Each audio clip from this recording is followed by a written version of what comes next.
अस्सलाम वालेकुम, कैसे हैं आप सब? उम्मीद है खैरियत से होंगे। अच्छा जी, आज का हमारा टॉपिक है हमद और नात। हमद और नात में फ़र्क। तो उसमें ये है कि अब तक हमने जितनी भी वीडियोस अपलोड की वो ज़्यादातर तमाम लेवल्स को, ग्रेड्स को मीट करती हैं, तो सिवाय FLP के सिलेबस के। तो जिस भी लेवल के बच्चे इसको देखेंगे या असातिज़ा देखेंगे तो डेफिनेटली वो इससे फ़ायदा हासिल करेंगे। तो चलिए देखते हैं वीडियो की तरफ। हम का शेर लिखा हुआ है, कब्जा हो दिलों पर क्या इससे सिवा तेरा, एक बंदाए नाफरमा है हम सरा तेरा। तो नात में ही शायर ने बता दिया है कि तू ही, तेरा ही दिलों पर कब्जा है और तू ही कुदरत रखने वाला है, और मैं जो नाफरमान गुनाहगार बंदा हूँ वो तेरी हमसरा कर रहा है। तो शेर से भी पता चलता है, और हमद जो है इटसेल्फ जो है वो नज़्म है जिसमें अल्लाह ताला की तारीफ बयान की जाए, अल्लाह ताला की सिफात को बयान किया जाए, अल्लाह ताला की कुदरत को बयान किया जाए। हर वो शेर हमद कहलाएगा जो अल्लाह ताला की तरफ इशारा करता है, उसकी वहदानियत की तरफ इशारा करता है। तो ये शेर था खाली का। दूसरा शेर है ख्वाजा मीर दर्द का, सूफी शायर थे। और जग में आकर इधर उधर देखा, तू ही नजर आया जिधर देखा।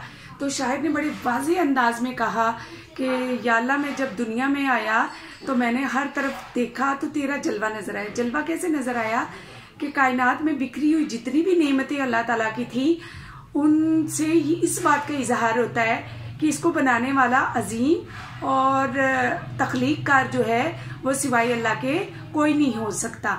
तो शायर ने अल्लाह ताला की तारीफ बयान की तो उसको हम कहेंगे हमद। आइए अब नात की तरफ चलते हैं।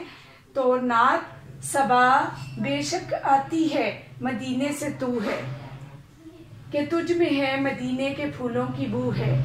तो मदीना शरीफ का जिक्र होना, तो मदीने की निस्बत किससे है? नबी पाक सल्लल्लाहु अलैहि वसल्लम से। तो नबी पाक सल्लल्लाहु अलैहि वसल्लम की तारीफ बयान करना, उनकी सिफात का जिक्र करना, उनकी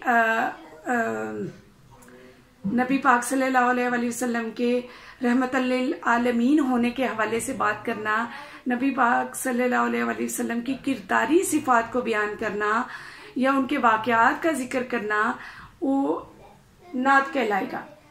अब दो चीज़ें डिफरेंस हो गया। हम जिसमें अल्लाह ताला की तारीफ बयान की जाए, नात वो जिसमें नबी पाक सल्लल्लाहु अलैहि वसल्लम का जिक्र किया जाए। तो अशार में ऐसी कोई बात ज़रूर होती है जिससे हमें इशारा मिल जाता है कि ये वाली जो सिफात हैं ये नात की हैं, मतलब ये खूबियाँ नात की हैं या हमद की हैं। तो उससे हम उसका फ़र्क कर लेते हैं कि ये नातिया इशार हैं, ये हमद के अशार है।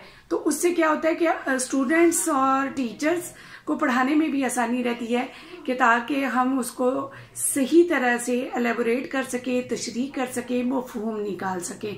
उम्मीद है आप लोगों को ये वीडियो ज़रूर पसंद आई होगी। इसे अपने दोस्तों, स्टूडेंट्स के साथ शेयर कीजिए और सब्सक्राइब कीजिए।